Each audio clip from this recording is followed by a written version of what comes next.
Hi everyone, welcome back. We've got a brand new story to share with you. So let's begin. My name is Jamie. They say revenge is a dish best served cold. What they don't tell you is how satisfying it can be to watch someone who destroyed your world slowly realize they've been outplayed at their own game. When Kendall looked me in the eyes outside that courthouse and called me the devil, I smiled and told her the truth. She brought it out of me. But that moment was 7 years in the making. And every single day of those 7 years was worth it. Kendall was stunning in every way possible. Standing 5'7", she was the type of woman who could have had anyone. After years of marriage, I still felt lucky every morning when I woke up next to her. Her perfect smile had first captured my attention at a business networking event many years earlier. Our earlier life together was everything I'd imagined marriage could be. We had a beautiful 4-bedroom building in one of the most desirable neighborhoods in the city, complete with a 3-car garage. I worked in commercial real estate development, specializing in mixed-use projects that combined retail, office, and residential spaces. The business had been incredibly good to us over the years, particularly during the boom period when everyone wanted to live in walkable communities with upscale amenities. Kendall didn't need to work, but she kept herself busy with social events and activities that seemed to fulfill her need for purpose and recognition.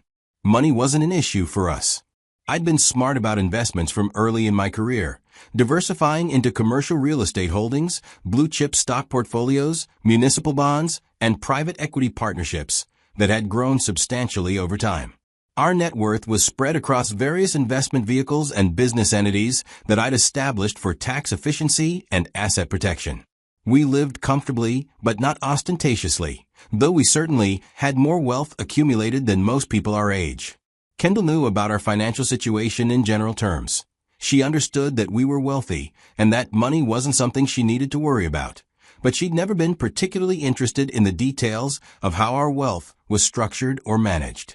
She trusted me to handle the business side of our life while she focused on maintaining our home, managing our social calendar, and pursuing her charitable interests.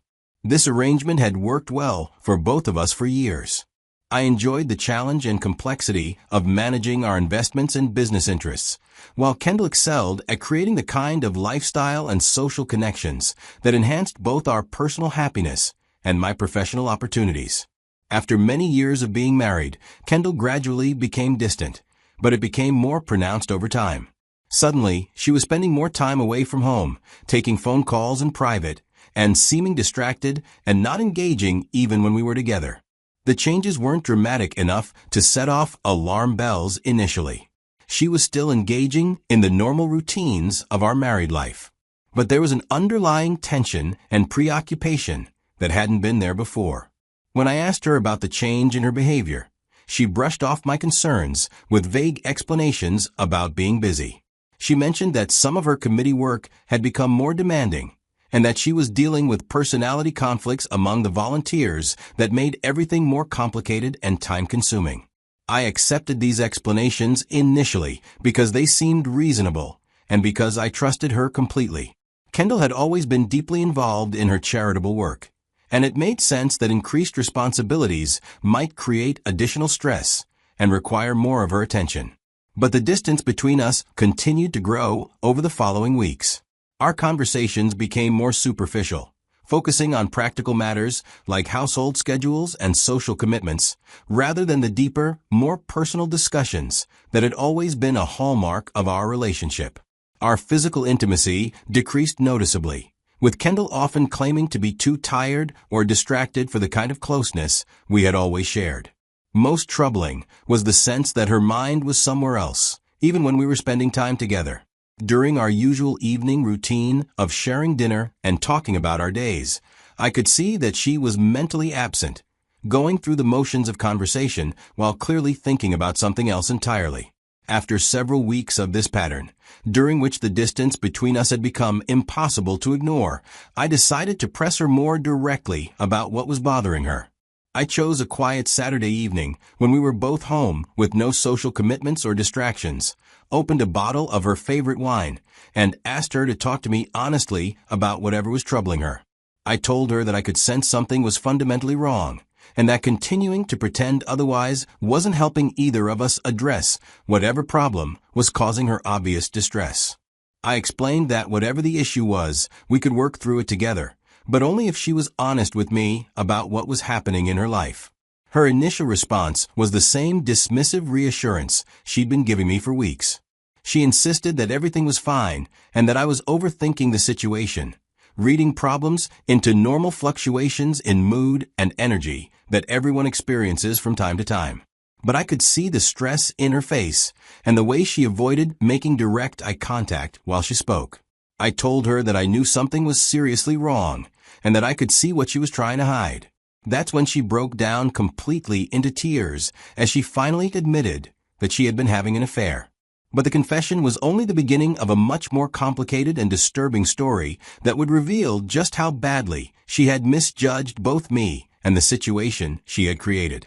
Through her tears, Kendall explained that she had been involved with someone for several months, and that what had started as an emotional connection had developed into a full physical relationship.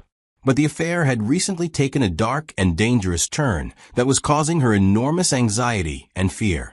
The man she'd been seeing had access to her private, intimate photos of their encounters, and he was now using those images to blackmail her for money and continued access.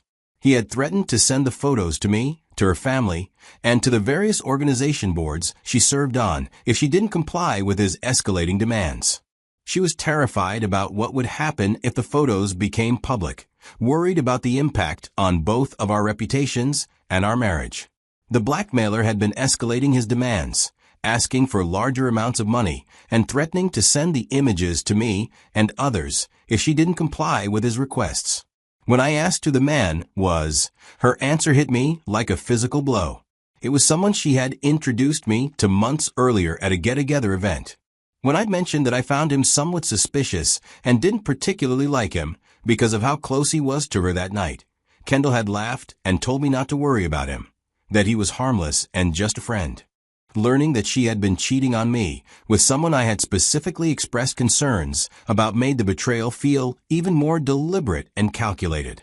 She had dismissed my instinct about this guy and continued seeing him behind my back, apparently developing an intimate relationship that had now turned into a criminal situation.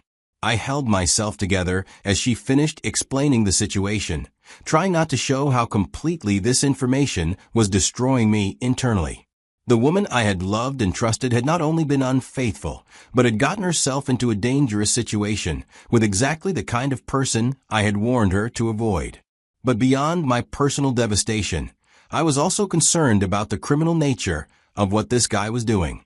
Blackmail is a serious felony, and Kendall was being victimized regardless of how the situation had started. My immediate priority had to be protecting her from further harm, even though she had created the situation through her own choices.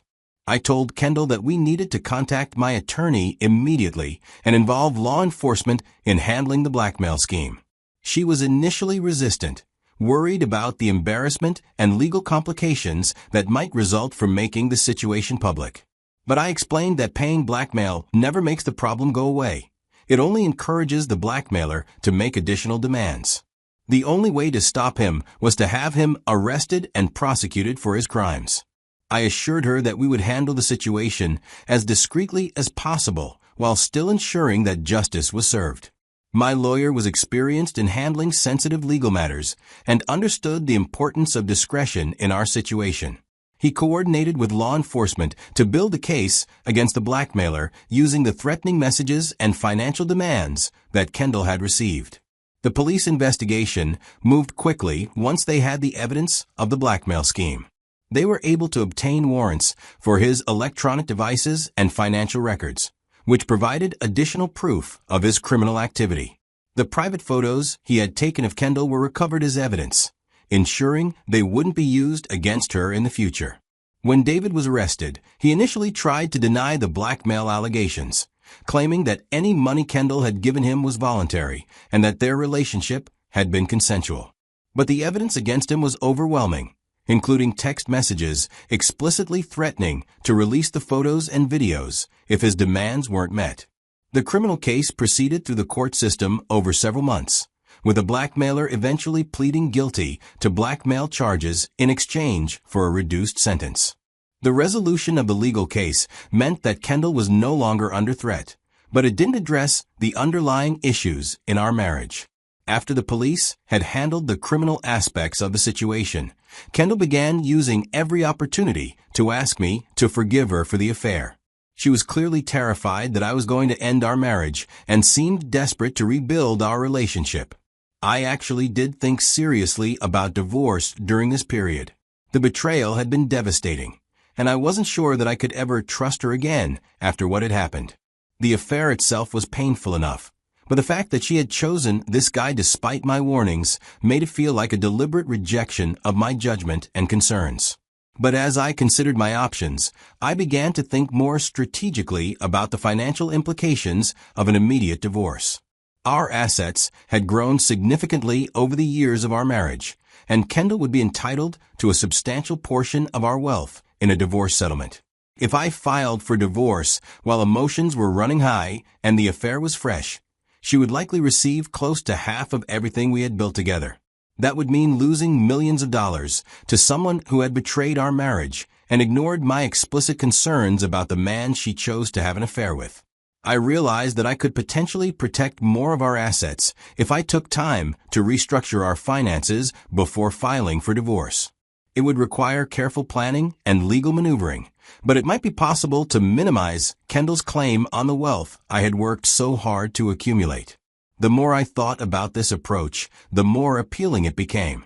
Kendall had made her choices without considering the impact on me or our marriage.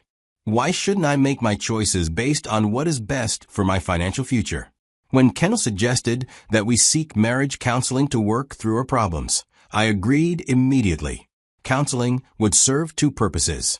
It would give me time to restructure our assets, and it would demonstrate to any future court that I had made good faith efforts to save our marriage. I began masking my pain and anger, presenting myself as a husband who was willing to work through our problems despite the devastating betrayal I had experienced. Kendall seemed relieved and grateful that I wasn't abandoning her during what she characterized as the lowest point in her life. But while I was playing the role of the forgiving husband in counseling sessions and private conversations, I was also working with my attorney and financial advisors to begin the complex process of asset protection and restructuring. The key was to make changes that appeared to be legitimate business and investment decisions rather than obvious attempts to hide assets from a potential divorce settlement. Everything had to be done carefully and legally, with proper documentation and justifiable business reasons. I started by establishing new business entities and investment vehicles that were structured to provide better tax advantages and asset protection. For assets that have Kendall's involvement, I convinced her that these changes were necessary to optimize our financial position and protect our wealth from potential lawsuits or economic downturns. Over the following months, I gradually moved assets into these new structures, always with legitimate business justifications that would stand up to legal scrutiny. Kendall was aware of the general outlines of what I was doing because I presented it as a way to improve our financial situation, but she didn't understand the implications for how assets would be divided in the event of a divorce. The process required getting Kendall to sign various legal documents transferring her interests in certain properties and investments to the new business entities. I presented these signatures as routine administrative tasks required for the restructuring, and she signed them without much scrutiny because she trusted me to handle our financial affairs. One of the most important documents I got her to sign was a power of attorney, giving me broad authority to manage all of our investments and business interests. I explained this as a practical necessity for implementing the restructuring efficiently, and she agreed to sign it without consulting her own attorney. The marriage counseling continued throughout this period, with both of us attending sessions regularly and working through the prescribed exercises for rebuilding trust and communication. Kendall was putting significant effort into the process, clearly hoping that we could repair our relationship and move forward together. She showered me with praise for not leaving her during her darkest hour, expressing gratitude that I was willing to work through our problems rather than abandoning our marriage. She seemed remorseful about the affair and committed to rebuilding the trust she had broken. I watched her efforts and smiled when it seemed appropriate, playing my role as the wounded but forgiving husband. But internally, I was focused on the long-term plan that would protect the assets I had worked so hard to accumulate over the years. The financial restructuring was a complex process that required careful coordination between my attorney, accountant, and investment advisors. Every change had to be documented properly and justified with legitimate business reasons that would withstand legal challenge. Some of the restructuring involved moving assets into business entities where Kendall had no legal interest. Other strategies involved international investment vehicles and offshore structures that provided additional layers of protection. All of these moves were legal and properly documented, but they would significantly complicate any attempt to identify and value marital assets in a divorce proceeding. The entire process took approximately 6 years to complete. During that time, I continued to play the role of the reconciling husband while systematically protecting our wealth from potential division in divorce proceedings. Kendall never suspected what I was really doing because the financial moves all appeared to be legitimate business activities designed to optimize our investment returns and tax situation. She was focused on rebuilding our relationship and seemed genuinely happy that we were working through our problems together. By the time I was confident that all of the asset protection strategies were fully implemented and legally secure, Kendall believed that our marriage had been successfully repaired. She thought we had moved past the affair and rebuilt our relationship on a stronger foundation. That's when I filed for divorce, which came as a complete surprise to her.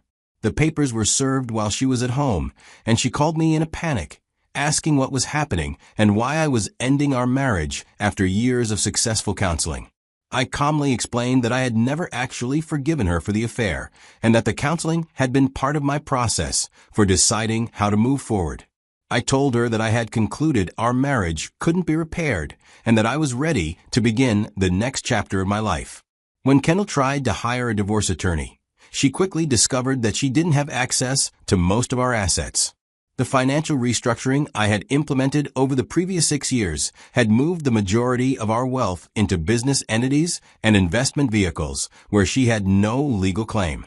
The power of attorney she had signed, giving me authority to manage our investments, meant that she couldn't access accounts or make changes to our financial arrangements without my consent. She was essentially locked out of the wealth she had assumed would be available to her in divorce proceedings.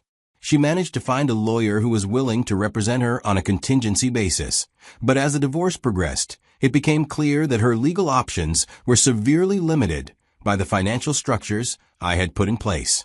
Her attorney tried various legal strategies to challenge the asset transfers and business restructuring, arguing that they had been done in anticipation of divorce and should be reversed by the court.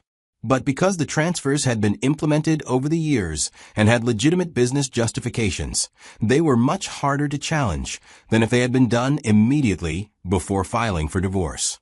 The more the legal proceedings continued, the more Kendall realized that I had never actually forgiven her, and that the years of counseling and apparent reconciliation had been part of a long-term strategy to protect my assets from a divorce settlement. She became increasingly angry and desperate as she understood the full scope of what I had done. The woman who had betrayed our marriage and ignored my warnings was now experiencing the consequences of trusting someone who had been planning her financial destruction for years. The divorce proceedings took over a year to complete, with Kendall's attorneys fighting every aspect of the asset division and challenging the validity of the financial structures I had created. But their legal challenges were largely unsuccessful because the restructuring had been done properly and over an extended period of time. When the divorce was finally concluded, Kendall received a settlement that was a fraction of what she would have gotten if I had filed immediately after discovering her affair. Instead of receiving millions of dollars in assets, she walked away with enough money to maintain a modest lifestyle, but nothing approaching the wealth she had expected. On the final day of court proceedings, when all the paperwork was signed and our marriage was officially dissolved, I happened to encounter Kendall outside the courthouse. She looked me directly in the eyes with an expression of pure hatred and called me the devil. Her voice was filled with venom and rage as she accused me of being a monster, who had destroyed her life through calculated manipulation and cruelty. I smiled at her and told her the truth, that she had brought out this side of me through her own choices and actions. I explained that I had never been the devil, until she made me become one through her betrayal and her decision to ignore my warnings about her lover. I reminded her that everything I had done was legal, and that she had participated willingly in all of the financial decisions that had led to her current situation. She had trusted me to handle our business affairs, just as I had trusted her to honor our marriage vows, and we had both learned the consequences of misplaced trust. Walking away from that courthouse, I felt a satisfaction that was deeper and more complete than any emotion I had experienced in years. The woman who had betrayed me with someone I had specifically warned her about had finally faced the consequences of her choices. The 7 years I had spent planning and executing this strategy had been worth every moment of careful acting and strategic patience. Kendall had destroyed our marriage through her affair, but I had destroyed her financial future through superior planning and execution.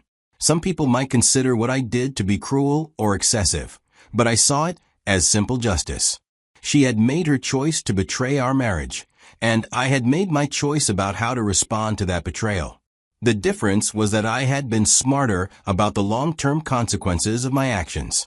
The beautiful woman who had once made me feel like the luckiest man in the world had taught me valuable lessons about trust, betrayal, and the importance of protecting yourself from people who don't have your best interests at heart. She had broken my heart, but in the process, she had also made me much more strategic and ruthless than I had ever been before. Today, I'm financially secure and emotionally free from someone who had proven herself unworthy of my trust and love. The devil she accused me of being was simply the man she had created through her own choices and actions. Revenge might be a dish best served cold, but it's also a dish that tastes better when it's been carefully prepared over many years with the finest ingredients of patience, strategy, and superior planning. Kendall had wanted to play games with our marriage, so I played a much better game with our assets. In the end, we both got exactly what we deserved based on the choices we made and the games we decided to play. The only difference is that I played my game better than she played hers, and the scoreboard was measured in millions of dollars rather than fleeting moments of passion with someone who turned out to be a criminal. The woman who called me the devil learned too late that sometimes the devil wins because he's smarter, more patient, and better at long-term planning than the people who create him. She brought out the worst in me. But fortunately for me, my worst was much more effective than her worst had been.